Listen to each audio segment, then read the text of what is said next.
ਕਾਨੂੰਗੋ ने कोई भी ਇਹਦੇ ਉੱਤੇ ਬੋਲਣ ਲਈ ਤਿਆਰ ਨਹੀਂ। ਸਾਰੇ ਹੀ ਤਮਾਸ਼ਾ ਦੇਖ ਰਹੇ ਨੇ ਦੋਵਾਂ ਧਿਰਾਂ ਦਾ। ਇਹ ਕੋਈ ਪਹਿਲਾ ਮੌਕਾ ਨਹੀਂ ਕਿ ਜਦੋਂ ਪੰਜਾਬ ਦੇ ਵਿੱਚ ਪਟਵਾਰੀ ਜਾਂ ਕਾਨੂੰਗੋ ਹੜਤਾਲ ਤੇ ਚੱਲੇ ਹੋਣ। ਇਹ ਤੋਂ ਪਹਿਲਾਂ PCS ਅਫਸਰ ਇੱਕ ਵਾਰੀ ਹੜਤਾਲ ਤੇ ਗਏ, ਇੱਕ ਵਾਰੀ IAS ਅਫਸਰਾਂ ਨੇ ਹੜਤਾਲ ਦੀ ਜਿਹੜੀ ਉਹ ਧਮਕੀ ਦਿੱਤੀ। ਔਰ ਹੈਰਾਨੀ ਦੀ ਗੱਲ ਇਹ ਹੈ ਕਿ ਇਹ ਹਾਲਾਤ ਕੇਵਲ ਸਾਡੇ ਹੀ ਸੂਬੇ 'ਚ ਕਿਉਂ ਬਣਦੇ ਆ, ਸਾਡੇ ਨਾਲ ਲੱਗਦੇ ਸੂਬਿਆਂ ਦੇ ਵਿੱਚ ਹਰਿਆਣਾ, ਹਿਮਾਚਲ, ਰਾਜਸਥਾਨ 'ਚ ਕਦੇ ਵੀ ਇਹੋ ਜਿਹੇ ਹਾਲਾਤ ਨਹੀਂ ਬਣੇ ਕਿ PCS ਲੈਵਲ ਦੇ ਅਫਸਰ, IAS ਲੈਵਲ ਦੇ ਅਫਸਰ ਜਿਹੜੇ ਨੇ ਉਹ ਹੜਤਾਲਾਂ ਦੇ ਉੱਤੇ ਚਲੇ ਜਾਣ। ਲੜਾਈ ਇੰਨੀ ਜ਼ਿਆਦਾ ਵੱਧ ਗਈ ਕਿ ਪਟਵਾਰੀ ਕਾਨੂੰਗੋ ਕਹਿ ਰਹੇ ਆ ਕਿ ਮੁੱਖ ਮੰਤਰੀ ਨੇ ਜੋ ਕਰਨਾ ਉਹ ਕਰ ਲਵੇ, ਅਸੀਂ ਹੜਤਾਲ ਕਰਨੀ ਆ। ਮੁੱਖ ਮੰਤਰੀ ਅੱਗੋਂ ਕਹਿ ਰਿਹਾ ਕਿ ਜੇ ਹੜਤਾਲ ਕੀਤੀ ਤੇ ਮੈਂ ਐਸਮਾ ਜਿਹੜਾ ਕਾਨੂੰਨ ਹੈ, ਐਸਮਾ 1947 ਦੇ ਵਿੱਚ ਇੱਕ ਕਾਨੂੰਨ ਬਣਿਆ ਸੀਗਾ, ਉਹ ਲਾਗੂ ਕਰ ਦੇਣਾ, ਜਿਹਨੂੰ ਪੂਰੀ ਜਿਹੜੀ ਉਹਦੀ ਬਣਦਾ ਹੈ ਅਸੈਂਸ਼ੀਅਲ ਸਰਵਿਸ ਮੇਨਟੇਨੈਂਸ ਐਕਟ ਜਿਹੜਾ 1947 ਹੈ। ਮੁੱਖ ਮੰਤਰੀ ਕਹਿ ਰਹੇ ਕਿ ਮੈਂ ਉਹ ਲਾਗੂ ਕਰ ਦੇਣਾ। ਹੁਣ ਸੋਚਣ ਵਾਲੀ ਗੱਲ ਇਹ ਹੈ ਕਿ ਦੋਵਾਂ ਧਿਰਾਂ ਦੀ ਲੜਾਈ ਦੇ ਵਿੱਚ ਨੁਕਸਾਨ ਕਿਸ ਦਾ ਹੋ ਰਿਹਾ, ਖੱਜਲ ਕੌਣ ਹੋ ਰਿਹਾ। ਮਜ਼ੇਦਾਰ ਚੀਜ਼ ਇਹ ਹੈ ਕਿ ਦੋਵਾਂ ਧਿਰਾਂ ਹੀ ਲੋਕਾਂ ਦੇ ਪੈਸੇ ਦੇ ਨਾਲ ਤਨਖਾਹ ਲੈਂਦੀਆਂ ਨੇ, ਲੋਕਾਂ ਦੇ ਦਿੱਤੇ ਟੈਕਸ ਦੇ ਨਾਲ ਤਨਖਾਹਾਂ ਲੈਂਦੀਆਂ ਨੇ, ਘਰ ਦੀਆਂ ਸੁੱਖ ਸਹੂਲਤਾਂ ਤੇ ਜਿਹੜੇ ਉਹਨਾਂ ਮੰਤਰੀ ਸੰਤਰੀ ਗੱਡੀਆਂ ਚਲਾਉਂਦੇ ਨੇ ਜਾਂ ਅਫਸਰਾਂ ਦੇ ਜਿਹੜੇ ਘਰ ਦਾ ਗੁਜ਼ਾਰਾ ਚੱਲਦਾ ਜਾਂ ਜਿਹੜੀਆਂ ਸਹੂਲਤਾਂ ਲੋਕਾਂ ਦੇ ਟੈਕਸ ਨਾਲ ਹੀ ਜਿਹੜੀਆਂ ਉਹ ਪੂਰੀਆਂ ਕੀਤੀਆਂ ਜਾਂਦੀਆਂ ਨੇ। ਔਰ ਉਹਨਾਂ ਦੀ ਲੜਾਈ ਦੇ ਵਿੱਚ ਖੱਜਲ ਵੀ ਜਿਹੜੇ ਉਹ ਲੋਕ ਹੀ ਹੋ ਰਹੇ ਆ। ਸਿਰਫ ਲੋਕਾਂ ਦਾ ਨੁਕਸਾਨ ਹੋਣਾ, ਨੁਕਸਾਨ ਦੋਵਾਂ ਵਿੱਚੋਂ ਕਿਸੇ ਦਾ ਨਹੀਂ ਹੋਣਾ। ਤਨਖਾਹਾਂ ਦੋਵਾਂ ਨੂੰ ਮਿਲਦੀਆਂ ਰਹਿਣੀਆਂ ਵਾ, ਅਖੀਰ ਦੇ ਵਿੱਚ ਦੋਵਾਂ ਦਾ ਰਾਜੀਨਾਮਾ ਹੋ ਜਾਣਾ ਵਾ ਤੇ ਨੁਕਸਾਨ ਸਿਰਫ ਪਬਲਿਕ ਦਾ ਤੇ ਜਨਤਾ ਦਾ ਹੋਣਾ, ਜਿਹੜਾ ਹਮੇਸ਼ਾ ਹੀ ਹੁੰਦਾ ਵਾ। ਬਸ ਦੋਵਾਂ ਨੇ ਪਬਲਿਕ ਨੂੰ ਨਾ ਹਥਿਆਰ ਬਣਾ ਲਿਆ, ਇੱਕ ਦੂਜੇ ਨੂੰ ਡਰਾਉਣ ਦਾ, ਇੱਕ ਦੂਜੇ ਦੇ ਉੱਤੇ ਦਬਾਅ ਬਣਾਉਣ ਦਾ। ਸੱਤਾਧਾਰੀ ਸੋਚਦੇ ਆ ਕਿ ਐਸਮਾ ਕਾਨੂੰਨ ਅਸੀਂ ਲਾਵਾਂਗੇ ਤੇ ਲੋਕ ਵਧੀਆ ਕਹਿਣਗੇ ਤੇ ਨਵੀਂ ਭਰਤੀ ਜਿਹੜੀ ਅਸੀਂ ਕਰ ਲਵਾਂਗੇ। ਨਵੀਂ ਭਰਤੀ ਏਡੀ ਛੇਤੀ ਹੋਣੀ ਨਹੀਂ, ਬਹੁਤ ਸਾਰੀਆਂ ਕੋਰਟਸ ਨੇ, ਬਹੁਤ ਸਾਰੇ ਦੇਸ਼ ਦੇ ਵਿੱਚ ਹੋਰ ਕਾਨੂੰਨ ਨੇ, ਉਧਰੋਂ ਵੀ ਜਿਹੜਾ ਫੋਕਾ ਦਬਾਅ ਪਾਇਆ ਜਾ ਰਿਹਾ। ਔਰ ਪਟਵਾਰੀ ਕਾਨੂੰਗੋ ਇਹ ਸੋਚਦੇ ਆ ਕਿ ਜੇ ਅਸੀਂ ਪੰਜਾਬ ਦਾ ਕੰਮ ਬੰਦ ਕਰ ਦਿਆਂਗੇ ਤੇ CM ਦੇ ਉੱਤੇ ਦਬਾਅ ਬਣੂਗਾ, ਲੋਕ ਤੰਗ ਪਰੇਸ਼ਾਨ ਹੋਣਗੇ, ਉਹਨੂੰ ਗਾਲਾਂ ਕੱਢਣਗੇ ਔਰ ਉਹਦੇ ਉੱਤੇ ਜਿਹੜਾ ਦਬਾਅ ਬਣੂਗਾ ਤੇ ਸਾਡੀਆਂ ਜਿਹੜੀਆਂ ਮੰਗਾਂ ਮੰਨੀਆਂ ਜਾਣਗੀਆਂ। ਔਰ ਇਹਦੇ ਵਿੱਚ ਲੋਕਾਂ ਦੇ ਬਾਰੇ ਕੋਈ ਵੀ ਨਹੀਂ ਸੋਚ ਰਿਹਾ, ਨਾ ਕੋਈ ਪਾਰਟੀ, ਦੋਵਾਂ ਧਿਰਾਂ ਦੇ ਵਿੱਚੋਂ ਕੋਈ ਨਹੀਂ ਸੋਚ ਰਿਹਾ। ਅਸਲ 'ਚ ਇਹਨਾਂ ਦੋਵਾਂ ਧਿਰਾਂ ਦੀ ਰਣਨੀਤੀ ਨਾਲ, ਲੜਾਈ ਨਾਲ ਤੰਗ ਸਿਰਫ ਪੰਜਾਬ ਦੀ ਜਨਤਾ ਨੇ ਹੋਣਾ ਵਾ ਔਰ ਹੋਰ ਕਿਸੇ ਨੂੰ ਕੋਈ ਫਰਕ ਨਹੀਂ ਪੈਣਾ। ਮੈਂ ਪਟਵਾਰੀ ਤੇ ਕਾਨੂੰਗੋ ਜਿਹੜੀਆਂ ਯੂਨੀਅਨ ਨੇ, ਪਟਵਾਰ ਤੇ ਕਾਨੂੰਗੋ ਯੂਨੀਅਨ, ਉਹਨਾਂ ਨੂੰ ਵੀ ਕਹਿਣਾ ਚਾਹੁੰਦਾ ਕਿ ਜੇ ਤੁਹਾਡੀ ਲੜਾਈ ਇੱਕ ਭ੍ਰਿਸ਼ਟ ਬੰਦੇ ਨੂੰ ਜਦੋਂ ਵਿਜੀਲੈਂਸ ਵੱਲੋਂ ਫੜਿਆ ਗਿਆ ਉਹਨੂੰ ਬਚਾਉਣ ਦੇ ਰੋਸ ਦੇ ਵਿੱਚ ਤੁਸੀਂ ਹੜਤਾਲ ਕਰਨੀ ਹੈ ਬਹਾਨਾ ਬਣਾ ਕੇ, ਤੇ ਇਸ ਤੋਂ ਵੱਡਾ ਧੋਖਾ ਜਿਹੜਾ ਪੰਜਾਬ ਦੇ ਨਾਲ ਨਹੀਂ ਹੋ ਸਕਦਾ, ਇਸ ਤੋਂ ਵੱਡਾ ਜਿਹੜਾ ਡਾਕਾ ਪੰਜਾਬ ਦੇ ਉੱਤੇ ਨਹੀਂ ਪੈ ਸਕਦਾ। ਹਾਂ, ਜੇ ਤੁਹਾਡੀ ਲੜਾਈ ਹੱਕ ਸੱਚ ਨੂੰ ਲੈ ਕੇ, ਆਪਣੀਆਂ ਹੱਕ ਸੱਚ ਦੀਆਂ ਮੰਗਾਂ ਨੂੰ ਲੈ ਕੇ ਆ ਤੇ ਫਿਰ ਇਹਦਾ ਜਲਦੀ ਹੱਲ ਹੋਣਾ ਚਾਹੀਦਾ। ਜੇ ਉਹ ਜਾਇਜ਼ ਮੰਗਾਂ ਨੇ ਤੁਹਾਡੀਆਂ ਤੇ ਉਹਨਾਂ ਨੂੰ ਸਰਕਾਰ ਨੂੰ ਜ਼ਰੂਰ ਮੰਨਣਾ ਚਾਹੀਦਾ। ਇਸ ਸੂਬੇ ਦੀ ਤਰਾਸਦੀ ਬਣ ਗਈ, ਇਸ ਸੂਬੇ ਦੀ ਬਦਕਿਸਮਤੀ ਬਣ ਗਈ ਕਿ ਜੇ ਕੋਈ ਭ੍ਰਿਸ਼ਟ ਅਫਸਰ ਫੜਿਆ ਜਾਂਦਾ ਤੇ ਉਹਨੂੰ ਬਹਾਨੇ ਬਣਾ ਕੇ ਹੜਤਾਲਾਂ ਕੀਤੀਆਂ ਜਾਂਦੀਆਂ ਉਹਨੂੰ ਛਡਾਉਣ ਲਈ। ਕਦੀ ਕਿਸੇ ਮਹਿਕਮੇ ਵੱਲੋਂ, ਕਦੀ ਕਿਸੇ ਮਹਿਕਮੇ ਵੱਲੋਂ, ਵੱਖ-ਵੱਖ ਮਹਿਕਮਿਆਂ ਵੱਲੋਂ ਪੰਜਾਬ ਦਾ ਕੰਮਕਾਰ ਬੰਦ ਕਰ ਦਿੱਤਾ ਜਾਂਦਾ। ਤੇ ਜੇ ਕੋਈ ਭ੍ਰਿਸ਼ਟ ਨੇਤਾ ਫੜਿਆ ਜਾਂਦਾ ਤੇ ਪਾਰਟੀ ਬਹਾਨਾ ਬਣਾ ਕੇ ਉਹ ਜਿਹੜੀਆਂ ਦੂਜੀ ਪਾਰਟੀ ਦੇ ਖਿਲਾਫ, ਸੱਤਾ ਧਿਰ ਪਾਰਟੀਆਂ ਦੇ ਖਿਲਾਫ ਧਰਨੇ ਲਾਉਂਦੀ ਆ। ਤੁਹਾਨੂੰ ਯਾਦ ਹੋਊਗਾ ਕਿ 20 ਸਾਲ ਪਹਿਲਾਂ, ਬਹੁਤਾ ਲੰਮਾ ਸਮਾਂ ਨਹੀਂ, 20 ਸਾਲ ਪਹਿਲਾਂ ਜਦੋਂ ਕੋਈ ਭ੍ਰਿਸ਼ਟਾਚਾਰ ਦੇ ਦੋਸ਼ ਹੇਠ ਕਿਸੇ ਵੀ ਪਾਰਟੀ ਦਾ ਬੰਦਾ ਫੜਿਆ ਜਾਂਦਾ ਸੀਗਾ, ਫੜਿਆ ਜਾਣਾ ਤੇ ਦੂਰ ਉਹਦੇ ਉੱਤੇ ਦੋਸ਼ ਵੀ ਲੱਗ ਜਾਂਦਾ ਸੀਗਾ ਤੇ ਸਾਰੀਆਂ ਪਾਰਟੀਆਂ ਨੂੰ ਕਹਿੰਦੀਆਂ ਸੀਗੀਆਂ ਕਿ ਪਹਿਲਾਂ ਦੋਸ਼ ਮੁਕਤ ਹੋ ਕੇ ਆ, ਉਹਨੂੰ ਸਾਰੇ ਅਹੁਦਿਆਂ ਤੋਂ ਜਿਹੜਾ ਉਹ ਫਾਰਗ ਕੀਤਾ ਜਾਂਦਾ ਸੀਗਾ। ਇਹ ਪਹਿਲੀ ਵਾਰੀ ਇਸ ਸੂਬੇ 'ਚ ਦੇਖਣ ਨੂੰ ਮਿਲ ਲਿਆ ਕਿ ਕਿਸ ਤਰੀਕੇ ਖੂਨ ਦੇ ਵਿੱਚ ਭ੍ਰਿਸ਼ਟਾਚਾਰ ਕੱਲੇ-ਕੱਲੇ ਦੇ ਵੜ ਗਿਆ ਕਿ ਜੇ ਕੋਈ ਕਰਪਟ ਨੇਤਾ ਵੀ ਫੜਿਆ ਜਾਂਦਾ, ਕੋਈ ਸਾਬਕਾ ਮੰਤਰੀ ਵੀ ਫੜਿਆ ਜਾਂਦਾ ਤੇ ਉਹਨੂੰ ਬਚਾਉਣ ਲਈ ਪਾਰਟੀਆਂ ਜਿਹੜੇ ਉਹ ਧਰਨੇ ਲਾਉਣ ਲੱਗ ਪਈਆਂ। ਇਸ ਤੋਂ ਵੱਡੀ ਤਰਾਸਦੀ ਜਿਹੜੀ ਪੰਜਾਬ ਦੀ ਕੀ ਹੋ ਸਕਦੀ ਆ। ਹੜਤਾਲ ਕਰਨ ਤੋਂ ਪਹਿਲਾਂ ਇਹ ਤੇ ਸੋਚੋ ਵੀ ਪੰਜਾਬ 'ਚ ਕੰਮ ਕਿੰਨੇ ਦਿਨ ਹੁੰਦਾ। 365 ਦਿਨਾਂ ਦੇ ਵਿੱਚੋਂ 104 ਦੇ ਕਰੀਬ ਸ਼ਨੀ ਐਤਵਾਰ ਆ ਜਾਂਦੇ ਆ, 25 ਦੇ ਕਰੀਬ ਸਰਕਾਰੀ ਛੁੱਟੀਆਂ ਹੋ ਜਾਂਦੀਆਂ ਵਾ। ਫਿਰ ਵੱਖ-ਵੱਖ ਧਾਰਮਿਕ ਸੰਗਠਨਾਂ ਵੱਲੋਂ, ਵੱਖ-ਵੱਖ ਹੋਰ ਜਥੇਬੰਦੀਆਂ ਵੱਲੋਂ ਕਦੀ-ਕਦੀ ਕਾਲ ਜਿਹੜੀ ਬੰਦ ਦੀ ਕੀਤੀ ਜਾਂਦੀ ਹੈ ਉਹ ਪੰਜਾਬ 10-20 ਦਿਨ ਬੰਦ ਰਹਿੰਦਾ ਵਾ। ਕਦੀ ਜਿਹੜੇ ਅਫਸਰ ਨੇ ਉਹ ਆਪ ਬਿਮਾਰ, ਇੱਕ ਨੈਚੁਰਲ ਪ੍ਰੋਸੈਸ ਹੈ ਮਤਲਬ ਜ਼ਿੰਦਗੀ ਦਾ, ਕਦੀ ਉਹ ਆਪ ਬਿਮਾਰ ਹੋ ਜਾਂਦੇ ਆ, ਇਹਦੇ ਵਿੱਚ ਵੀ ਛੁੱਟੀਆਂ ਲੈ ਲਈਆਂ ਜਾਂਦੀਆਂ। ਔਰ 365 ਦਿਨਾਂ ਦੇ ਵਿੱਚ ਮੇਰੇ ਖਿਆਲ ਦੇ ਵਿੱਚ 150 ਦਿਨ ਜਿਹੜਾ ਉਹ ਕੰਮ ਪੰਜਾਬ ਦੇ ਵਿੱਚ ਹੁੰਦਾ ਵਾ ਔਰ 200 ਦਿਨ ਪੰਜਾਬ ਬੰਦ ਰਹਿੰਦਾ ਵਾ। ਤੇ ਫਿਰ ਪੰਜਾਬ ਨੇ ਤਰੱਕੀ ਕਿੱਥੋਂ ਕਰਨੀ ਆ? 150 ਦਿਨ ਕੰਮ ਕਰਕੇ ਜਿਹੜਾ ਉਹ ਪੰਜਾਬ ਤਰੱਕੀ ਕਰੂਗਾ। 2010 ਦੇ ਵਿੱਚ ਇਹ ਸੂਬਾ ਪਹਿਲੇ ਨੰਬਰ ਤੇ ਸੀਗਾ, ਅੱਜ ਦੇਸ਼ ਦੇ ਵਿੱਚ ਸਭ ਤੋਂ ਪਛੜ ਗਿਆ। ਅੱਜ ਸਭ ਤੋਂ ਥੱਲੇ ਦੀ ਜਿਹੜੀ ਉਹ ਰੇਸ਼ੋ ਆ ਗਈ, ਸਭ ਤੋਂ ਥੱਲੇ ਜਿਹੜਾ ਇਹਦਾ ਕੱਦ ਆ ਗਿਆ ਤੁਹਾਡੇ ਹੜਤਾਲ ਤੇ ਜਾਣ ਨਾਲ ਕੰਮ ਕਿੰਨਾ ਦੇ ਰੁਕਦੇ ਆ। ਨਾ ਤੇ ਉਹ ਭਗਵੰਤ ਮਾਨ ਦੇ ਰੁਕਦੇ ਆ, ਸੀਐਮ ਦੇ, ਨਾ ਮੰਤਰੀਆਂ ਦੇ ਰੁਕਦੇ ਆ, ਨਾ ਐਮਐਲਏ ਦੇ ਰੁਕਦੇ ਆ। ਉਹ ਕੰਮ ਸਿਰਫ ਪਬਲਿਕ ਦੇ ਰੁਕਣੇ ਆ। ਪੰਜਾਬ ਦੇ ਵਿੱਚ ਕੰਮ ਤੁਹਾਡੇ ਹੜਤਾਲ ਤੇ ਜਾਣ ਨਾਲ ਰੁਕਣਾ ਕਿਹੜਾ ਵਾ। ਬੱਚਿਆਂ ਕੋਲ ਇੱਥੇ ਪੰਜਾਬ 'ਚ ਕੰਮ ਨਹੀਂ ਹੈਗਾ। ਉਹਨਾਂ ਮੈਰਿਜ ਸਰਟੀਫਿਕੇਟ ਬਣਾਉਣੇ ਆ, ਕਈ ਤਰ੍ਹਾਂ ਦੀਆਂ ਐਨਓਸੀਜ਼ ਲੈਣੀਆਂ ਹੁੰਦੀਆਂ ਨੇ, ਉਹਨਾਂ ਬਾਹਰ ਜਾਣ ਲਈ ਅਪਲਾਈ ਕੀਤਾ ਹੁੰਦਾ, ਉਹਨਾਂ ਦੀਆਂ ਟਿਕਟਾਂ ਤੱਕ ਬੁੱਕ ਹੁੰਦੀਆਂ ਨੇ। ਡੈਥ ਬਰਥ ਦੇ ਸਰਟੀਫਿਕੇਟ ਤੁਹਾਡੇ ਕਰਕੇ ਰੁਕ ਜਾਂਦੇ ਨੇ। ਕਈਆਂ ਨੇ ਹਸਪੀਟਲ ਦੇ ਵਿੱਚ ਐਡਮਿਸ਼ਨ ਜਦੋਂ ਲੈਣੀ ਆ, ਉਹਦੇ ਵਿੱਚ ਦਾਖਲ ਹੋਣਾ, ਉਹਦੇ ਲਈ ਕਲੇਮ ਜਿਹੜੇ ਤਿਆਰ ਕਰਨੇ ਹੁੰਦੇ, ਉਹਦੇ ਵਿੱਚ ਕਈ ਜਿਹੜੀਆਂ ਰਿਪੋਰਟਸ ਤੁਹਾਡੇ ਕੋਲੋਂ ਲੈਣੀਆਂ ਹੁੰਦੀਆਂ, ਰਜਿਸਟਰੀਆਂ ਰੁਕ ਜਾਂਦੀਆਂ। ਕਈ ਲੋਕ ਬਾਹਰਲੇ ਮੁਲਕਾਂ ਤੋਂ ਆਉਂਦੇ ਆ, ਇੱਥੇ ਆਪਣੀਆਂ ਜਾਇਦਾਦਾਂ ਵੇਚਣ, ਜਾਇਦਾਦਾਂ ਵੰਡਣ, ਉਹਨਾਂ ਦੀਆਂ ਟਿਕਟਸ ਤੱਕ ਜਿਹੜੀਆਂ ਉਹ ਬੁੱਕ ਹੋਈਆਂ ਹੁੰਦੀਆਂ ਨੇ। ਉਹ ਸਾਰਿਆਂ ਨੇ ਖੱਜਲ ਹੋਣਾ, ਉਹ ਸਾਰਿਆਂ ਨੇ ਖਰਾਬ ਹੋਣਾ ਵਾ। ਕਈਆਂ ਨੇ ਆ ਬਿਜਲੀ ਦੇ ਕਨੈਕਸ਼ਨ ਲੈਣੇ ਹੁੰਦੇ ਆ, ਕਈਆਂ ਨੇ ਬੈਂਕ ਲੋਨ ਜਿਹੜੇ ਲੈਣੇ ਹੁੰਦੇ ਆ, ਕਈ ਬਿਆਨੇ ਉਹਨਾਂ ਦੇ ਮਰ ਜਾਂਦੇ ਜਿਹੜੇ ਉਹਨਾਂ ਕੀਤੇ ਹੁੰਦੇ ਆ ਤਰੀਕਾਂ ਦੇ ਉੱਤੇ। ਕਈਆਂ ਨੇ ਬੈਂਕ ਲੋਨ ਲੈ ਕੇ ਕਾਰੋਬਾਰ ਆਪਣਾ ਸ਼ੁਰੂ ਕਰਨਾ ਹੁੰਦਾ, ਔਰ ਕਈ ਤਰ੍ਹਾਂ ਦੀਆਂ ਮਨਜ਼ੂਰੀਆਂ ਜਿਹੜੀਆਂ ਪਟਵਾਰੀ ਤੋਂ, ਕਾਨੂੰਗੋ ਤੋਂ ਲੈਣੀਆਂ ਹੁੰਦੀਆਂ ਵਾ, ਉਹਨਾਂ ਨੂੰ ਵਿਆਜ ਪੈਣਾ ਸ਼ੁਰੂ ਹੋ ਜਾਂਦਾ ਵਾ। ਔਰ ਦੂਜੀ ਚੀਜ਼, ਕੰਮ ਸ਼ੁਰੂ ਹੋਣ ਤੋਂ ਪਹਿਲਾਂ ਹੀ ਉਹਨਾਂ ਦਾ ਜਿਹੜਾ ਕੰਮ ਆ ਉਹ ਤਬਾਹੀ ਵਾਲੇ ਪਾਸੇ ਤੁਰ ਪੈਂਦਾ ਵਾ। ਇਹਨਾਂ ਦਿਨਾਂ ਦੇ ਵਿੱਚ ਪੰਜਾਬ ਦੇ ਵਿੱਚ ਹੜ੍ਹਾਂ ਦਾ ਜਿਹੜਾ ਤਬਾਹੀ ਦਾ ਮੌਸਮ ਆਇਆ ਪਿਆ ਵਾ। ਫਸਲਾਂ ਦਾ ਮੁਆਵਜ਼ਾ ਕਈਆਂ ਕਿਸਾਨਾਂ ਨੇ ਆਪਣੀਆਂ ਜਿਹੜੀਆਂ ਗਰਦੌਰੀਆਂ ਕਰਾਉਣੀਆਂ ਵਾ, ਕਈਆਂ ਨੇ ਵੇਚਣੀਆਂ, ਕਈਆਂ ਨੇ ਕੁਛ ਕਰਨਾ, ਕਈਆਂ ਨੇ ਖੁਦਕੁਸ਼ੀ ਕਰ ਜਾਣੀ ਤੁਹਾਡੀਆਂ ਇਹਨਾਂ ਹੜਤਾਲਾਂ ਦੇ ਕਰਕੇ। ਕਈ ਹੜ੍ਹਾਂ ਨਾਲ ਤਬਾਹ ਹੋ ਗਏ ਤੇ ਕਈ ਵੈਸੇ ਹੀ ਕਿਸਾਨ ਤਬਾਹ ਵਾ। ਇੱਥੇ ਹਜ਼ਾਰਾਂ ਲੱਖਾਂ ਤਨਖਾਹਾਂ ਲੈ ਕੇ ਤੁਸੀਂ ਕਿਸ ਹੱਕ ਨਾਲ ਜਿਹੜੀਆਂ ਹੜਤਾਲ ਕਰਦੇ ਹੋ, ਕਿਹੜੇ ਹੱਕ ਨਾਲ ਹੜਤਾਲ ਕਰਨ ਦੀਆਂ ਗੱਲਾਂ ਕਰਦੇ ਹੋ? ਤੰਗ ਕਰਨਾ ਤੁਸੀਂ ਸਰਕਾਰ ਨੂੰ ਕਰੋ, ਤੁਸੀਂ ਕਿਹੜੇ ਹੱਕ ਨਾਲ ਜਿਹੜੇ ਉਹ ਪਬਲਿਕ ਦੇ ਕੰਮ ਰੋਕਦੇ ਹੋ? ਪੰਜਾਬ ਪਹਿਲਾਂ ਹੀ 4 ਲੱਖ ਕਰੋੜ ਦੇ ਕਰਜ਼ੇ ਹੇਠਿਆ, ਇਹ ਹੋਰ ਭਾਰ ਤੇ ਸਹਿ ਹੀ ਨਹੀਂ ਸਕਦਾ। ਇਹਦੇ ਨਾਲ ਕਿੰਨਾ ਜਿਹੜਾ ਰੈਵਨਿਊ ਲਾਸ ਹੁੰਦਾ ਵਾ, ਇਹਦੇ ਬਾਰੇ ਕੋਈ ਵੀ ਨਹੀਂ ਸੋਚਦਾ ਯਾਰ। ਕਸੂਰ ਮੈਂ ਇਹ ਨਹੀਂ ਕਹਿੰਦਾ ਕਿ ਇੱਕ ਧਿਰ ਦਾ ਵਾ, ਇੱਥੇ ਦੋਵਾਂ ਧਿਰਾਂ ਦਾ ਹੀ ਕਸੂਰ ਆ। ਜਾਪਾਨ ਇੱਕ ਛੋਟਾ ਜਿਹਾ ਦੇਸ਼ ਆ, ਮੇਰੇ ਖਿਆਲ ਸਾਡੇ ਮੁਲਕ ਨਾਲੋਂ 10 ਗੁਣਾ ਛੋਟਾ, ਔਰ ਦੁਨੀਆ ਦੇ ਵਿੱਚ ਉਹ ਪਹਿਲੇ ਨੰਬਰ ਤੇ ਹੋਣਾ, ਪਹਿਲੇ, ਦੂਜੇ, ਤੀਜੇ ਨੰਬਰਾਂ ਦੇ ਵਿੱਚੋਂ ਆਉਂਦਾ। ਉੱਥੋਂ ਦੇ ਲੋਕ ਜੇ ਆਪਣੇ ਲਈ ਹੱਕਾਂ ਲਈ ਹੜਤਾਲ ਵੀ ਕਰਦੇ ਆ ਤੇ ਉਹਨਾਂ ਦੇ ਹੜਤਾਲ ਕਰਨ ਦਾ ਤਰੀਕਾ ਹੀ ਵੱਖਰਾ ਵਾ। ਉਹ ਕਈ ਘੰਟੇ ਆਪਣੇ ਕੰਮ ਨਾਲੋਂ ਵੱਧ ਕੰਮ ਕਰਦੇ ਆ, ਮੋਢੇ ਦੇ ਉੱਤੇ ਉਹ ਕਾਲਾ ਰਿਬਨ ਲਾ ਲੈਂਦੇ ਆ। ਪਿੱਛੇ ਜੇ ਮੈਂ ਪੜ੍ਹਦਾ ਸੀਗਾ, ਔਰ ਉਹਨਾਂ ਦੇ ਵੱਧ ਕੰਮ ਕਰਨ ਦੇ ਨਾਲ ਹੀ ਸਰਕਾਰਾਂ ਇੰਨੀ ਟੈਨਸ਼ਨ ਦੇ ਵਿੱਚ ਆ ਜਾਂਦੀਆਂ ਕਿ ਇਹਨਾਂ ਲੋਕਾਂ ਦੇ ਉੱਤੇ ਅਤਿਆਚਾਰ ਹੋ ਰਿਹਾ ਜਿਹੜੇ ਨੌਕਰੀ ਕਰਦੇ ਆ, ਔਰ ਝੱਟ ਹੀ ਉਹ ਜਿਹੜੇ ਮਸਲੇ ਹੱਲ ਹੋ ਜਾਂਦੇ ਆ। ਤੇ ਸਾਡੇ ਇੱਥੇ ਮਹੀਨਾ ਕੰਮ ਛੱਡ ਕੇ ਬੈਠ ਵੀ ਜਾਓ, ਸਰਕਾਰਾਂ ਦਾ ਧਿਆਨ ਹੀ ਨਹੀਂ ਜਾਂਦਾ। ਉਹ ਤੁਸੀਂ ਆਪਾਂ ਕਿਸਾਨ ਵੇਖ ਹੀ ਲਏ ਸੀ ਵੀ 1 ਸਾਲ ਤੋਂ ਵੱਧ ਸਮਾਂ ਜਿਹੜਾ ਉਹ ਬਾਹਰ ਬੈਠੇ ਰਹੇ ਆ, ਔਰ ਕਿੰਨਾ ਚਿਰ ਸਰਕਾਰਾਂ ਨੇ ਉਹਨਾਂ ਨੂੰ ਸੜਕਾਂ ਦੇ ਉੱਤੇ ਰੋਲਣ ਲਈ ਮਜਬੂਰ ਕਰ ਦਿੱਤਾ ਸੀਗਾ, ਔਰ ਕਿੰਨੇ ਬੰਦੇ ਉਹਦੇ ਵਿੱਚ ਮਰ ਗਏ।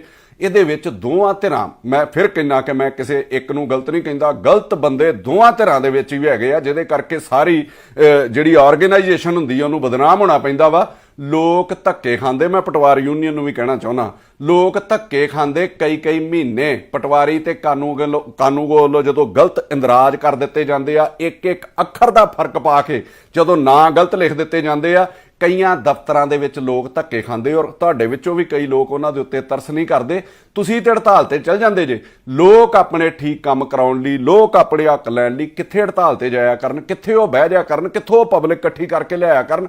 ਲੋਕਾਂ ਦੀ ਤੇ ਕੋਈ ਯੂਨੀਅਨ ਨਹੀਂ ਗੀ। ਲੋਕਾਂ ਨੂੰ ਤੇ ਯੂਨੀਅਨ ਦੇ ਨਾਂ ਤੇ ਸਿਰਫ ਪਾਰਟੀਆਂ ਹੀ ਵਰਤਦੀਆਂ ਵਾ, ਕਦੀ ਅਕਾਲੀ ਦਲ, ਕਦੀ ਕਾਂਗਰਸ, ਕਦੀ ਆਮ ਪਾਰਟੀ, ਕਦੀ ਬੀਜੇਪੀ। ਸਿਰਫ ਲੋਕਾਂ ਦੀ ਆਪਣੀ ਕਦੀ ਵੀ ਕੋਈ ਯੂਨੀਅਨ ਨਹੀਂ ਬਣੀ। ਉਹ ਤੁਹਾਡੇ ਤਰਲੇ ਵੀ ਕੱਢਦੇ ਔਰ ਪੈਸੇ ਵੀ ਦਿੰਦੇ ਆ। ਫਿਰ ਉਹਨਾਂ ਲੋਕਾਂ ਦੇ ਜਿਹੜੇ ਕੰਮਕਾਰ ਹੁੰਦੇ ਆ, ਔਰ ਕੱਲੇ ਸਰਕਾਰੀ ਨੌਕਰੀ ਵਾਲੇ ਲੋਕ ਭ੍ਰਿਸ਼ਟ ਨਹੀਂ ਆ। ਮੈਂ ਉਹਨਾਂ ਦੇ ਨਾਲ ਸਰਕਾਰੀ ਬੰਦਿਆਂ ਨੂੰ ਵੀ ਕਹਿਣਾ, ਮੈਂ ਸਰਕਾਰ ਨੂੰ ਵੀ ਕਹਿਣਾ, ਸਰਕਾਰ ਦੇ ਐਮਐਲਏ, ਸਰਕਾਰ ਦੇ ਮੰਤਰੀ ਵੀ ਭ੍ਰਿਸ਼ਟ ਹੋ ਗਏ ਪਹਿਲਿਆਂ ਵਾਂਗ। ਕਈ ਐਮਐਲਏ ਨੇ ਭ੍ਰਿਸ਼ਟਾਚਾਰ ਦੀਆਂ ਹੱਦਾਂ ਹੀ ਪਾਰ ਕਰ ਦਿੱਤੀਆਂ ਪੰਜਾਬ ਦੇ ਵਿੱਚ। ਜਿਹੜੇ ਕੰਮ ਕਿਤੇ ਪਹਿਲੇ ਐਮਐਲਏ ਮੰਤਰੀ ਨਹੀਂ ਸੀ ਕਰਦੇ, ਉਹ ਇਹਨਾਂ ਵਾਲੇ ਕਰ ਰਹੇ ਆ। ਕਈ ਐਮਐਲਏਜ਼ ਨੇ, ਮੈਂ ਕਈ ਹਲਕਿਆਂ ਦੇ ਵਿੱਚ ਵੇਖਿਆ, ਕਈ ਰਿਪੋਰਟਸ ਆਉਂਦੀਆਂ ਨੇ, ਆਪਣੀਆਂ ਹੀ ਟਾਇਲ ਫੈਕਟਰੀ ਲਾ ਲੀਆਂ, ਜਿਹੜੀਆਂ ਸੜਕਾਂ ਦੇ ਉੱਤੇ ਟਾਈਲਾਂ ਲੱਗਦੀਆਂ, ਆਪਣੀਆਂ ਹੀ ਫੈਕਟਰੀ ਜਿਹੜੀਆਂ ਸੀਮੈਂਟ ਪਾਈਪਾਂ ਦੀਆਂ ਲਾ ਲੀਆਂ, ਔਰ ਨਹੀਂ ਤੇ ਉਹਨਾਂ ਫੈਕਟਰੀਆਂ ਦੇ ਵਿੱਚ ਹਿੱਸੇ ਪਾ ਲਏ ਕਿ ਮੇਰੇ ਹਲਕੇ ਦੇ ਵਿੱਚ ਕੰਮ ਹੋਊਗਾ ਤੇ ਮੇਰੀ ਫੈਕਟਰੀ ਤੋਂ ਹੀ ਸਮਾਨ ਲਿਆ ਜਾਊਗਾ, ਔਰ ਮੇਰੀ ਮਰਜ਼ੀ ਦੇ ਮੁਤਾਬਕ ਹੀ ਰੇਟ ਮਿਲਣਗੇ, ਔਰ ਮੇਰੀ ਮਰਜ਼ੀ ਦੇ ਠੇਕੇਦਾਰ ਨੂੰ ਹੀ ਮਿਲੂਗਾ। ਮੈਂ ਸਰਕਾਰ ਨੂੰ ਵੀ ਪੁੱਛਣਾ ਚਾਹੁੰਦਾ ਤੇ ਕਹਿਣਾ ਚਾਹੁੰਦਾ ਕਿ ਸੀਐਮ ਸਾਹਿਬ, ਤੁਹਾਡੀ ਮੈਂ ਮੰਨਦਾ ਕਿਸੇ ਕੰਮ 'ਚ ਹਿੱਸੇਦਾਰੀ ਨਹੀਂ। ਮੈਂ ਅੱਜ ਦੀ ਤਰੀਕ 'ਚ ਵੀ ਤੁਹਾਨੂੰ ਕਹਿਣਾ ਕਿ ਇਮਾਨਦਾਰ ਜਿਹੜਾ ਸੀਐਮ ਪੰਜਾਬ ਨੂੰ ਮਿਲਿਆ ਵਾ, ਤੁਹਾਡੀ ਇਮਾਨਦਾਰੀ ਦੇ ਉੱਤੇ ਅੱਜ ਦੀ ਤਰੀਕ ਤੱਕ ਮੈਂ ਕੋਈ ਸ਼ੱਕ ਨਹੀਂ ਕਰਦਾ। ਪਰ ਮੈਂ ਤੁਹਾਨੂੰ ਇਹ ਕਹਿਣਾ ਚਾਹੁੰਦਾ ਕਿ ਤੁਹਾਡੇ ਬਹੁਤ ਸਾਰੇ ਐਮਐਲਏ, ਉਹਨਾਂ ਨੇ ਇਹਨਾਂ ਲੋਕਾਂ ਨਾਲ, ਮਾਫੀਆ ਨਾਲ ਹਿੱਸੇ ਪਾ ਲਏ। ਤੁਸੀਂ ਅੱਜ ਆਪਣੇ ਦਿਲ ਤੇ ਹੱਥ ਰੱਖ ਕੇ ਦੱਸੋ ਕਿ ਪੰਜਾਬ ਦੇ ਵਿੱਚ ਮਾਈਨਿੰਗ ਬੰਦ ਹੋ ਗਈ ਆ ਜਾਂ ਮਾਈਨਿੰਗ ਬਿਲਕੁਲ ਠੀਕ ਹੋ ਰਹੀ ਆ ਪੰਜਾਬ ਦੇ ਵਿੱਚ। ਕੀ ਪੰਜਾਬ ਦੇ ਵਿੱਚ ਸ਼ਰਾਬ ਮਾਫੀਆ ਮੁੱਕ ਗਿਆ ਵਾ? ਤੁਹਾਡੇ ਐਮਐਲਏਜ਼ ਨੇ ਹਿੱਸੇ ਲੈਣੇ ਬੰਦ ਕਰ ਦਿੱਤੇ ਨੇ ਉਹਨਾਂ ਕੋਲੋਂ, ਸ਼ਰਾਬ ਮਾਫੀਆ ਕੋਲੋਂ। ਕੀ ਸ਼ਰਾਬ ਮਾਫੀਆ ਟੁੱਟ ਗਿਆ ਵਾ ਪੰਜਾਬ ਦੇ ਵਿੱਚ? ਕੀ ਟਰਾਂਸਪੋਰਟ ਮਾਫੀਆ ਪੰਜਾਬ ਦੇ ਵਿੱਚ ਟੁੱਟ ਗਿਆ ਜਾਂ ਤੁਹਾਡੇ ਬੰਦਿਆਂ ਨੇ ਆਰਟੀਏ ਡੀਟੀਓ ਜਿਹੜੇ ਵੀ ਲੋਕੀ ਨੇ ਉਹਨਾਂ ਕੋਲੋਂ ਪੈਸੇ ਲੈਣੇ ਨਹੀਂ ਸ਼ੁਰੂ ਕਰ ਦਿੱਤੇ? ਕੀ ਪੰਜਾਬ ਦੇ ਵਿੱਚ ਮੈਡੀਕਲ ਮਾਫੀਆ ਟੁੱਟ ਗਿਆ ਵਾ? ਕੀ ਪੰਜਾਬ ਦੇ ਵਿੱਚ ਸਕੂਲ ਮਾਫੀਆ ਟੁੱਟ ਗਿਆ ਵਾ? ਕੋਈ ਇੱਕ ਮਾਫੀਆ ਦੱਸੋ ਜਿਹੜਾ ਪੰਜਾਬ ਦੇ ਵਿੱਚ ਟੁੱਟਾ ਹੋਵੇ। ਤੁਹਾਡੇ ਹੀ ਐਮਐਲਏ ਪ੍ਰਾਈਵੇਟ ਹਸਪਤਾਲ ਜਿਹੜੇ ਲੋਕਾਂ ਨੂੰ ਲੁੱਟਦੇ ਆ ਆਨੇ ਬਿਹਾਨੇ, ਉਹਨਾਂ ਦੇ ਫੰਕਸ਼ਨਸ ਦੇ ਵਿੱਚ ਜਾਂਦੇ ਨੇ, ਕੋਈ ਬਲੱਡ ਡੋਨੇਸ਼ਨ ਕੈਂਪ ਦੇ ਵਿੱਚ, ਕੋਈ ਮੈਡੀਕਲ ਜਿਹੜੇ ਕੈਂਪ ਲਾਏ ਜਾਂਦੇ ਨੇ ਉਹਨਾਂ ਦੇ ਨਾਂ ਦੇ ਉੱਤੇ ਆਪਣਾ ਨੇੜ ਬਣਾਉਣ ਲਈ ਉਹਨਾਂ ਵੱਡੇ ਲੋਕਾਂ ਦੇ ਕੋਲ ਜਾਂਦੇ ਨੇ। ਤੁਹਾਡੇ ਹੀ ਐਮਐਲਏ ਪ੍ਰਾਈਵੇਟ ਮਹਿੰਗੇ ਜਿਹੜੇ ਸਕੂਲ ਨੇ ਜਿਹੜੇ ਲੋਕਾਂ ਨੂੰ ਲੁੱਟਦੇ ਨੇ, ਜਿਨ੍ਹਾਂ ਨੇ ਸਿੱਖਿਆ ਦਾ ਮਿਆਰ ਦੇ ਵਿੱਚ ਹੀ ਬੜਾ ਫਰਕ ਲੈ ਆਂਦਾ ਵੀ ਅਮੀਰ ਦਾ ਬੱਚਾ ਬਹੁਤ ਕਾਬਲ ਬਣੂਗਾ ਤੇ ਗਰੀਬ ਦਾ ਬੱਚਾ ਕੁਝ ਵੀ ਨਹੀਂ ਬਣੂਗਾ। ਤੁਹਾਡੇ ਕਈ ਐਮਐਲਏ ਉਹਨਾਂ ਸਕੂਲਾਂ ਦੇ ਵਿੱਚ ਚੀਫ ਗੈਸਟ ਬਣ ਕੇ ਜਾਂਦੇ ਨੇ। ਫਿਰ ਕਿਹੜਾ ਮਾਫੀਆ ਟੁੱਟਾ ਪੰਜਾਬ ਦੇ ਵਿੱਚ? ਬਦਲਾਵ ਨਹੀਂ ਆਇਆ ਸਿਸਟਮ ਦੇ ਵਿੱਚ, ਸਗੋਂ ਹਿੱਸੇਦਾਰਾਂ ਦੇ ਵਿੱਚ ਬਦਲਾਵ ਆ ਗਿਆ। ਜਿਹੜੀ ਗੱਲ ਮੈਂ ਪਹਿਲੇ ਦਿਨ ਤੋਂ ਰੋਣਾ ਵਾਂ, ਪਹਿਲਾਂ ਵੱਖ-ਵੱਖ ਮਾਫੀਆ ਦੀ ਜਿਹੜੀ ਡਿਸਟ੍ਰੀਬਿਊਟਨਸ਼ਿਪ ਸੀਗੀ, ਜਿਹਦੇ ਵਿੱਚ ਕਾਲੀ ਕਾਂਗਰਸੀ ਜਦੋਂ ਉਹਨਾਂ ਦੀਆਂ ਸਰਕਾਰਾਂ ਆਉਂਦੀਆਂ ਸੀਗੀਆਂ ਉਹ ਹਿੱਸੇ ਲੈਂਦੇ ਸੀਗੇ, ਹੁਣ ਤੁਹਾਡੇ ਮੰਤਰੀ ਐਮਐਲਏ ਕੋਲ ਉਹ ਡਿਸਟ੍ਰੀਬਿਊਟਰਸ਼ਿਪ ਜਿਹੜੀ ਆ ਗਈ ਆ। ਫਿਰ ਕਾਰਵਾਈ ਕੇਵਲ ਸਰਕਾਰੀ ਬਾਬੂਆਂ ਤੇ ਕਿਉਂ ਹੋ ਰਹੀ ਆ? ਤੁਹਾਡੀ ਪਾਰਟੀ ਦੇ ਐਮਐਲਏ ਮੰਤਰੀ ਜਿਹੜੇ ਨਾ ਮਾਫੀਆਜ਼ ਦੇ ਨਾਲ ਰਲ ਗਏ ਆ, ਉਹਨਾਂ ਦੇ ਉੱਤੇ ਕਾਰਵਾਈ ਕਿਉਂ ਨਹੀਂ ਹੋ ਰਹੀ? ਇਹ ਵੀ ਸੋਚਣ ਵਿਚਾਰਨ ਦੀ ਲੋੜ ਹੈ। ਮਾਨ ਸਾਹਿਬ, ਤੁਸੀਂ ਮੰਨਦੇ ਹੋ ਇਹ ਚੀਜ਼ ਵੀ ਪੰਜਾਬ ਦੇ ਵਿੱਚ ਕਰਪਸ਼ਨ ਬੰਦ ਹੋ ਗਈ ਆ? ਨਹੀਂ, ਪੰਜਾਬ ਦੇ ਵਿੱਚ ਕਰਪਸ਼ਨ ਦਾ ਤਰੀਕਾ ਬਦਲ ਗਿਆ। ਮੈਂ ਪਹਿਲਾਂ ਵੀ ਇੱਕ ਗੱਲ ਕਹੀ ਸੀਗੀ ਕਿ ਜੇ ਕੋਈ ਉੱਚ ਅਫਸਰ ਆ, ਚਾਹੇ ਉਹ ਡੀਐਸਪੀ ਆ ਚਾਹੇ ਉਹ ਐਸਐਸਪੀ ਆ, ਉਹਨੇ ਤਰੀਕਾ ਬਦਲ ਲਿਆ। ਉਹਦੀ ਤਨਖਾਹ ਹੁੰਦੀ ਆ ਲੱਖ 1.5 ਲੱਖ, ਉਹ ਲੱਖ 1.5 ਲੱਖ ਰੁਪਈਆ ਰੱਖਦਾ ਸਾਈਡ ਤੇ ਬੈਂਕ ਦੇ ਵਿੱਚ, ਔਰ ਉਹਨੇ ਉੱਤੋਂ ਪੈਸੇ ਦਾ ਟੀਚਾ ਹੁੰਦਾ ਕਿਸੇ ਦਾ 5 ਲੱਖ ਕਿਸੇ ਦਾ 10 ਲੱਖ। ਉਹ ਅੱਜ ਵੀ ਉਹਨੇ ਹੀ ਪੈਸੇ, ਇਕੱਲੇ ਡੀਐਸਪੀ ਐਸਐਸਪੀ ਨਹੀਂ, ਬਾਕੀ ਵੀ ਸਾਰੇ ਦਫ਼ਤਰਾਂ ਦੇ ਵਿੱਚ, ਚਾਹੇ ਕਾਰਪੋਰੇਸ਼ਨ ਚਲ ਜਾਓ, ਚਾਹੇ ਟਰਸਟਾਂ ਚਲ ਜਾਓ, ਚਾਹੇ ਸੀਵਰੇਜ ਬੋਰਡ ਦੇ ਵਿੱਚ ਚਲ ਜਾਓ, ਉਹਨਾਂ ਨੇ ਤਰੀਕਾ ਬਦਲ ਲਿਆ ਆਪਣਾ। ਉਹ ਅੱਜ ਵੀ 5 ਤੋਂ 10 ਲੱਖ ਜਿਹੜਾ ਉਹਨਾਂ ਦਾ ਟੀਚਾ ਹੁੰਦਾ ਸੀਗਾ ਉਹ ਪੂਰੇ ਪੈਸੇ ਲੈ ਕੇ ਜਾਂਦੇ ਨੇ। ਤਰੀਕਾ ਇਹ ਬਦਲ ਗਿਆ ਕਿ ਛੋਟੇ-ਛੋਟੇ ਕੰਮ ਜਿਹੜੇ ਫੁਟਕਲ ਨੇ ਉਹ ਲੋਕਾਂ ਦੇ ਫ੍ਰੀ ਹੋਣੇ ਸ਼ੁਰੂ ਹੋ ਗਏ। ਉਹ 1-2 ਕੇਸ ਟਕਾ ਕੇ ਫੜਦੇ ਨੇ ਜਿਨ੍ਹਾਂ ਦੇ ਨਾਲ ਉਹਨਾਂ ਦੀ ਜਿਹੜੀ ਮਹੀਨੇ ਦੀ ਜਿਹੜੀ ਉਹਨਾਂ ਦੀ ਸੋਚ ਹੁੰਦੀ ਆ, ਜਿਹੜੀ ਉਹਨਾਂ ਦੀ ਆਸ ਹੁੰਦੀ ਆ, ਉਹ ਪੂਰੀ ਹੋ ਜਾਂਦੀ ਆ। ਕੀ ਤੁਹਾਨੂੰ ਲੱਗਦਾ ਕਿ ਏਐਸਆਈ ਐਸਐਚਓ ਡੀਐਸਪੀ ਪੈਸੇ ਲੈ ਰਿਹਾ ਤੇ ਇਹਦਾ ਹਿੱਸਾ ਐਸਐਸਪੀ ਡੀਆਈਜੀ ਨੂੰ ਨਹੀਂ ਜਾਂਦਾ ਹੋਊਗਾ? ਤੁਸੀਂ ਮੀਟਿੰਗਸ ਦੇ ਵਿੱਚ ਕਿਹਾ ਸੀਗਾ ਕਿ ਜੇ ਅੱਜ ਤੋਂ ਬਾਅਦ ਕਿਸੇ ਇਲਾਕੇ 'ਚ ਨਸ਼ਾ ਵਿਕਿਆ, ਐਸਐਚਓ ਨਹੀਂ, ਮੈਂ ਐਸਐਸਪੀ ਨੂੰ ਟੰਗੂਗਾ। ਅੱਜ ਤੁਹਾਨੂੰ ਲੱਗਦਾ ਵੀ ਉਹਨਾਂ ਨੂੰ ਹਿੱਸੇ ਨਹੀਂ ਜਾਂਦੇ ਹੋਣਗੇ? ਕੀ ਤੁਹਾਨੂੰ ਲੱਗਦਾ ਵੀ ਇਕੱਲੇ ਤੁਸੀਂ ਪਟਵਾਰੀ ਕਾਨੂੰਗੋ ਦੇ ਉੱਤੇ ਕਾਰਵਾਈ ਕਰਦੇ ਹੋ ਕਿ ਪਟਵਾਰੀ ਕਾਨੂੰਗੋ ਤਹਿਸੀਲਦਾਰ ਪੈਸੇ ਲੈ ਰਿਹਾ ਤੇ ਡੀਸੀ ਤੱਕ ਜਾਂ ਰੈਵਨਿਊ ਜਿਹੜੇ ਕਮਿਸ਼ਨਰ ਨੇ, ਡਿਵੀਜ਼ਨਲ ਕਮਿਸ਼ਨਰ ਨੇ, ਉਹਨਾਂ ਤੱਕ ਹਿੱਸੇ ਨਹੀਂ ਜਾਂਦੇ? ਇਹ ਤੁਸੀਂ ਆਪਣੀ ਇੰਟਰਨਲ ਰਿਪੋਰਟ ਮੰਗਾਓ ਨਾ। ਤੁਹਾਡੇ ਕੋਲ ਇੰਟੈਲੀਜੈਂਸ ਵੀ ਵਧੀਆ ਡੀਜੀ ਲੱਗੇ ਨੇ, ਜਿਨ੍ਹਾਂ ਕੋਲ ਵਿਜੀਲੈਂਸ ਵੀ ਹੈ, ਤੁਸੀਂ ਰਿਪੋਰਟਸ ਤੇ ਮੰਗਾਓ ਕਿ ਕੀ ਉਹਨਾਂ ਲੋਕਾਂ ਕੋਲ ਹਿੱਸੇ ਨਹੀਂ ਜਾਂਦੇ? ਕੀ ਤੁਹਾਨੂੰ ਲੱਗਦਾ ਕਿ ਜੇਈ ਐਸਡੀਓ ਐਕਸੀਅਨ ਪੈਸੇ ਲੈ ਰਿਹਾ ਤੇ ਉਹਦੇ ਉੱਤੇ ਲੱਗੇ ਕਮਿਸ਼ਨਰ ਕਾਰਪੋਰੇਸ਼ਨ ਦੇ ਵਿੱਚ ਜਾਂ ਉੱਚ ਅਧਿਕਾਰੀ ਜਿਹੜੇ ਤੁਹਾਡੇ ਮਹਿਕਮੇ ਵਾਲੇ ਨੇ, ਆਈਐਸ ਅਫਸਰ, ਉਹ ਪੈਸੇ ਨਹੀਂ ਲੈਂਦੇ ਹੋਣਗੇ? ਜਾਂ ਤੁਹਾਡੇ ਹਲਕੇ ਦਾ ਮੰਤਰੀ ਐਮਐਲਏ ਉਹ ਪੈਸੇ ਨਹੀਂ ਲੈ ਰਿਹਾ? ਫਿਰ ਕਾਰਵਾਈ ਕੇਵਲ ਅਫਸਰਾਂ ਤੇ ਕਿਉਂ ਕੀਤੀ ਜਾਂਦੀ ਹੈ? ਆਈਐਸ ਆਈਪੀਐਸ ਤੇ ਹੋਰ ਉੱਚ ਅਧਿਕਾਰੀਆਂ ਤੇ ਕਿਉਂ ਨਹੀਂ ਕੀਤੀ ਜਾਂਦੀ? ਸਰਕਾਰ ਦੀ ਇੱਕ ਪਾਲਿਸੀ ਆਈ ਸੀ ਜਦੋਂ ਤੁਸੀਂ ਨਵੀਂ ਸਰਕਾਰ ਬਣਾਈ ਸੀ, ਔਰ ਮੈਨੂੰ ਉਹ ਬਹੁਤ ਵਧੀਆ ਲੱਗੀ ਸੀ ਕਿ 3 ਸਾਲ ਤੋਂ ਪੁਰਾਣੇ ਜਿਹੜੇ ਸਰਕਾਰੀ ਨੌਕਰੀ ਵਾਲਿਆਂ ਦੇ ਸਟੇਸ਼ਨ ਨੇ ਉਹ ਬਦਲੇ ਜਾਣਗੇ, ਜਿਨ੍ਹਾਂ 'ਚ ਐਸਐਚਓ ਡੀਐਸਪੀ ਤੇ ਆ ਜਿਹੜੇ ਜੇਈ ਐਸਡੀਓ ਐਕਸੀਅਨ ਐਸਸੀ ਹੋਣਗੇ, ਜਿਹੜੇ 20 ਸਾਲ ਤੋਂ ਉਹਨਾਂ ਜ਼ਿਲ੍ਹਿਆਂ ਦੇ ਵਿੱਚ ਹੀ ਤੈਨਾਤ ਰਹੇ ਆ। ਮੈਂ ਤੇ ਅੱਗੇ ਮਜ਼ਾਕ ਕਰਦਾ ਹੁੰਦਾ ਸੀਗਾ ਕਿ ਕਿਸੇ ਐਮਐਲਏ ਦਾ ਹਲਕਾ ਬਦਲ ਸਕਦਾ ਵੀ ਇਸ ਵਾਰੀ ਇੱਥੋਂ ਲੜਾਤਾ ਤੇ ਦੂਜੀ ਵਾਰੀ ਉੱਥੋਂ ਲੜਾਤਾ। ਇਹਨਾਂ ਅਫਸਰਾਂ ਦੇ 20 ਸਾਲਾਂ ਤੋਂ ਹਲਕੇ ਹੀ ਨਹੀਂ ਬਦਲੇ, ਏਰੀਆ ਹੀ ਨਹੀਂ ਬਦਲੇ। ਉਹ ਜਿੱਥੇ ਨੌਕਰੀ ਕਰਦੇ ਆ ਉੱਥੇ ਹੀ ਕੰਮਾਂ ਦੇ ਵਿੱਚ ਉਹ ਹਿੱਸੇਦਾਰੀਆਂ ਵੀ ਉਹ ਪਾ ਲੈਂਦੇ ਆ। ਤੇ ਤੁਸੀਂ ਬਦਲੇ ਵੀ ਸੀ ਸਟਾਰਟਿੰਗ ਦੇ ਵਿੱਚ, ਇਹ ਸਾਰੇ ਅਫਸਰ ਤੁਸੀਂ ਸਟਾਰਟਿੰਗ ਦੇ ਵਿੱਚ ਬਦਲੇ ਸੀ, ਪਰ ਅਸਲ ਦੇ ਵਿੱਚ ਉਹ ਲੰਮਾ ਸਮਾਂ ਤੁਸੀਂ ਵੀ ਉਹਨਾਂ ਨੂੰ ਬਦਲ ਕੇ ਰੱਖ ਨਹੀਂ ਸਕੇ। ਲੰਮਾ ਸਮਾਂ ਜਨਤਾ 'ਚ ਰਹਿਣ ਵਾਲੇ ਅਫਸਰ ਜਿਹੜੇ ਆ ਨਾ, ਮੈਂ ਉਹਨਾਂ ਬਾਰੇ ਇੱਕ ਗੱਲ ਕਹਿੰਦਾ ਨਾ ਕਿ ਜਿਹੜੇ ਅਫਸਰ 15 ਸਾਲ ਤੋਂ ਇੱਕੋ ਜਗ੍ਹਾ ਦੇ ਉੱਤੇ ਇੱਕੋ ਜ਼ਿਲ੍ਹੇ ਦੇ ਵਿੱਚ ਕੰਮ ਕਰਦੇ ਆ, ਉਹ ਕੋ ਅਫਸਰੀ ਨਹੀਂ ਕਰਦੇ, ਸਗੋਂ ਵੱਖ-ਵੱਖ ਪਾਰਟੀਆਂ ਦੇ ਐਮਐਲਏਜ਼ ਮੰਤਰੀਆਂ ਦੇ, ਚਾਹੇ ਉਹ ਅਕਾਲੀ ਹੋਣ ਚਾਹੇ ਕਾਂਗਰਸੀ ਹੋਣ ਤੇ ਚਾਹੇ ਤੁਹਾਡੇ ਹੁਣ ਆਮ ਆਦਮੀ ਪਾਰਟੀ ਵਾਲੇ ਆ ਗਏ, ਉਹਨਾਂ ਦੇ ਸੇਲਜ਼ਮੈਨ ਤੇ ਕੈਸ਼ੀਅਰ ਹੁੰਦੇ ਆ। ਜਦੋਂ ਤੁਹਾਡੇ ਐਮਐਲਏ ਨੇ ਦੇਖਿਆ ਕਿ ਰੁਤਬੇ ਦੇ ਮੁਤਾਬਕ ਮੈਂ ਐਮਐਲਏ ਬਣ ਗਿਆ, ਮੇਰੇ ਰੁਤਬੇ ਦੀ ਇੰਨੀ ਸੇਲ ਹੀ ਨਹੀਂ ਹੋ ਰਹੀ ਅਕਾਲੀ ਕਾਂਗਰਸੀ ਐਮਐਲਏ ਵਾਂਗ, ਮੈਨੂੰ ਲੋਕ ਉਹਨਾਂ ਪੁੱਛ ਪ੍ਰਤੀਤ ਹੀ ਨਹੀਂ ਕਰ ਰਹੇ, ਮੈਨੂੰ ਉਹਨੇ ਕੰਮਾਂ ਦੀ ਆਫਰ ਹੀ ਨਹੀਂ ਆ ਰਹੀ, ਤੇ ਤੁਹਾਡੇ ਸਾਰੇ ਐਮਐਲਏ ਨੇ ਆਪਣੀ ਸੇਲ ਵਧਾਉਣ ਲਈ, ਆਪਣਾ ਕਾਰੋਬਾਰ ਵਧਾਉਣ ਲਈ, ਉਹ ਸਾਰੇ ਅਫਸਰ ਉਹਨਾਂ ਕੁਰਸੀਆਂ ਦੇ ਉੱਤੇ ਹੀ ਵਾਪਸ ਤੈਨਾਤ ਕਰ ਦਿੱਤੇ। ਤੁਸੀਂ ਲਓ ਆਪਣੀ ਇੰਟੈਲੀਜੈਂਸ ਕੋ ਰਿਪੋਰਟ, ਤੁਸੀਂ ਸਾਰੇ ਵਿਭਾਗਾਂ ਦੇ ਕਰਮਚਾਰੀਆਂ ਦੀ ਲਿਸਟ ਮੰਗਾਓ, ਤੁਹਾਨੂੰ ਨਤੀਜਾ ਆਪ ਹੀ ਤੁਹਾਡੇ ਸਾਹਮਣੇ ਆ ਜਾਣਾ ਕਿ ਜਿੱਥੋਂ ਜਿੱਥੋਂ ਸਰਕਾਰ ਨੇ ਸਟਾਰਟਿੰਗ ਦੇ ਵਿੱਚ ਬਦਲੇ ਸੀ ਅੱਜ ਵੀ ਉੱਥੇ, ਕਿਉਂਕਿ ਉੱਥੇ ਉਹ ਕੱਲਾ ਕੰਮ ਨਹੀਂ ਕਰਦੇ, ਉੱਥੇ ਉਹ ਭਾਈਵਾਲ ਬਣ ਜਾਂਦੇ ਨੇ ਕੰਮਾਂ ਦੇ ਵਿੱਚ। ਉਹਨਾਂ ਦਾ ਬਹੁਤ ਸਾਰੇ ਕੰਮਾਂ ਦੇ ਵਿੱਚ ਜਿਹੜੀ ਭਾਈਵਾਲੀ ਚੱਲਦੀ ਹੈ, ਔਰ ਉਹ ਜ਼ਿਲ੍ਹਾ ਛੱਡ ਕੇ ਉਹ ਜਾਣਾ ਹੀ ਨਹੀਂ ਚਾਹੁੰਦੇ, ਉਹ ਏਰੀਆ ਛੱਡ ਕੇ ਜਾਣਾ ਹੀ ਨਹੀਂ ਚਾਹੁੰਦੇ ਵੀ ਸਾਡਾ ਕੰਮ ਕਰਨਾ ਮਰ ਜੇ, ਸਾਡੇ ਪੈਸੇ ਨਾ ਮਰ ਜਾਣ। ਜੇ ਸੱਚ 'ਚ ਤੁਸੀਂ ਭ੍ਰਿਸ਼ਟਾਚਾਰ ਖਤਮ ਕਰਨਾ ਤੇ ਕੱਲੇ ਨਾਨ ਗਜ਼ਟਡ ਅਫਸਰ ਜਿਹੜੇ ਵੱਡੇ ਅਫਸਰ ਨੇ, ਉਹ ਜਿਹੜੇ ਨਾਨ ਗਜ਼ਟਡ ਅਫਸਰ ਜਿਹੜੇ ਛੋਟੇ ਅਫਸਰ ਨੇ, ਉਹਨਾਂ ਨੂੰ ਫੜ ਕੇ ਜਾਂ ਇੱਕਾ ਦੁੱਕਾ ਬੰਦੇ ਫੜ ਕੇ ਇਹ ਜਿਹੜਾ ਭ੍ਰਿਸ਼ਟਾਚਾਰ ਖਤਮ ਨਹੀਂ ਹੋਣਾ।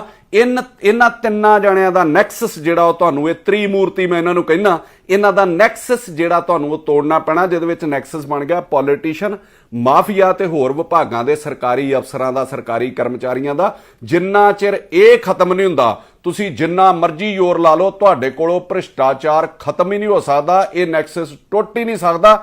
ਸੋ ਮੇਰੀ ਅਪੀਲ ਹੈ, ਪਟਵਾਰੀ ਤੇ ਜੋ ਹਾਲਾਤ ਪੰਜਾਬ ਦੇ ਬਣੇ ਨੇ, ਪੰਜਾਬ ਪਹਿਲਾਂ ਹੀ ਬਹੁਤ ਥੱਲੇ ਆ ਯਾਰ, ਇਹਦੇ ਪੱਲੇ ਕੁਝ ਨਹੀਂ ਹੈਗਾ। ਪੰਜਾਬ ਦੇ ਉੱਤੇ ਬਹੁਤ ਸਾਰਾ ਕਰਜ਼ਾ ਹੈ, ਲੋਕਾਂ ਨੂੰ ਇਹ ਮਹਿਸੂਸ ਨਹੀਂ ਹੁੰਦਾ। ਇਹ ਕਰਜ਼ਾ ਆਪਾਂ ਕਹਿ ਦਿੰਦੇ ਆ ਕਿ 3-4 ਲੱਖ ਕਰੋੜ ਦਾ ਕਰਜ਼ਾ ਜਿਹੜਾ ਸਰਕਾਰ ਤੇ ਹੈ, ਅਸਲ 'ਚ ਉਨੇ ਟੈਕਸ ਤੁਹਾਡੇ ਉੱਤੇ ਲੱਗਦੇ ਨੇ, ਉਨੀ ਮਹਿੰਗਾਈ ਤੁਹਾਡੇ ਉੱਤੇ ਹੈ। ਇਹ 4 ਲੱਖ ਕਰੋੜ ਨੂੰ ਪੰਜਾਬ ਦੀ 3 ਕਰੋੜ ਜਨਤਾ ਦੇ ਨਾਲ ਤਕਸੀਮ ਕਰਕੇ ਵੇਖੋ, ਇਹ ਕਰਜ਼ਾ ਲੋਕਾਂ ਨੂੰ ਦੇਣਾ ਪੈਂਦਾ, ਦੀ ਭਰਪਾਈ ਲੋਕਾਂ ਤੋਂ ਜਿਹੜਾ ਉਹ ਕੇਂਦਰ ਕਰਦਾ ਵਾ।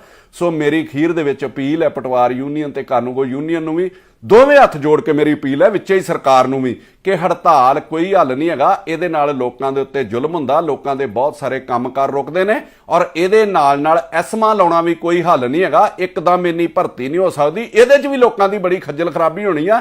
ਇਹ ਸਿਰਫ ਅਖਬਾਰੀ ਗੱਲਾਂ ਤੁਹਾਡੇ ਲੋਕਾਂ ਵੱਲੋਂ ਇੱਕ ਦੂਜੇ ਤੇ ਦਬਾਅ ਬਣਾਉਣ ਲਈ ਕੀਤੀਆਂ ਜਾ ਰਹੀਆਂ ਨੇ, ਦੋਵਾਂ ਧਿਰਾਂ ਵੱਲੋਂ ਸਿਰਫ ਆਪਣਾ ਕ੍ਰੈਡਿਟ ਜਿਹੜਾ ਵਧਾਉਣ ਲਈ ਇਹ ਬਿਆਨ ਦਿੱਤੇ ਜਾ ਰਹੇ ਨੇ। ਕ੍ਰੈਡਿਟ ਵਾਰ ਹੈ। ਸੋ ਜੇ ਤੁਸੀਂ ਉਹਨਾਂ ਨੂੰ ਕੱਢੋਗੇ ਤੇ ਉਹ ਕੋਰਟ 'ਚ ਵੀ ਚਲੇ ਜਾਣਗੇ, ਕੋਰਟ ਤੇ ਅੱਗੇ ਹੀ ਕੇਂਦਰ ਦੇ ਅੱਗੇ, ਕੋਰਟ ਤੇ ਕੇਂਦਰ 1 ਮਿੰਟ ਲਾਉਂਦੇ ਆ ਤੁਹਾਨੂੰ ਠਿੱਬੀ ਲਾਉਣ ਲੱਗਿਆ ਪੰਜਾਬ ਸਰਕਾਰ ਨੂੰ, ਤੇ 1 ਮਿੰਟ ਲਾਉਂਦੇ ਹੋ ਤੁਹਾਨੂੰ ਨੀਵਾ ਵਿਖਾਉਣ ਲਈ। ਸੋ ਇਹ ਮਸਲਾ ਜਿਹੜਾ ਆਪਸ 'ਚ ਬੈਠ ਕੇ ਨਿਪਟਾਇਆ ਜਾਣਾ ਚਾਹੀਦਾ, ਹੰਕਾਰ ਨੂੰ ਛੱਡ ਕੇ, ਕਿਉਂਕਿ ਤੁਸੀਂ ਦੋਵੇਂ ਧਿਰਾਂ ਹੀ ਪਬਲਿਕ ਦੇ ਸਰਵੈਂਟ ਹੋ, ਚਾਹੇ ਉਹ ਸਰਕਾਰ ਹੈ ਤੇ ਚਾਹੇ ਉਹ ਸਰਕਾਰੀ ਮੁਲਾਜ਼ਮ ਹੈ। ਸੋ ਲੋਕ ਹਿੱਤਾਂ ਲਈ ਕੰਮ ਕਰੋ। ਮੈਂ ਇੰਨੀ ਤੁਹਾਨੂੰ ਅਪੀਲ ਕਰਨੀ ਸੀ ਕਿ ਇਹ ਹੜਤਾਲ ਤੋਂ ਗਰੇਜ ਕੀਤਾ ਜਾਵੇ, ਔਰ ਸਰਕਾਰ ਨੂੰ ਵੀ ਜਾਇਜ਼ ਮੰਗਾਂ, ਭ੍ਰਿਸ਼ਟਾਚਾਰ ਤੋਂ ਹਟ ਕੇ ਜਿਹੜੀਆਂ ਮੰਗਾਂ ਨੇ ਉਹ ਮੰਨ ਲੈਣੀਆਂ ਚਾਹੀਦੀਆਂ ਨੇ। ਦੋਸਤੋ, ਪੰਜਾਬ ਦੇ ਵਿੱਚ ਕੁਝ ਦਿਨਾਂ ਤੋਂ ਬੜੀ ਲੜਾਈ ਚੱਲ ਰਹੀ ਹੈ, ਮੁੱਖ ਮੰਤਰੀ ਵਰਸਸ ਪਟਵਾਰੀ ਤੇ ਜਿਹੜੇ ਕਾਨੂੰਗੋ ਨੇ। ਕੋਈ ਵੀ ਇਹਦੇ ਉੱਤੇ ਬੋਲਣ ਲਈ ਤਿਆਰ ਨਹੀਂ, ਸਾਰੇ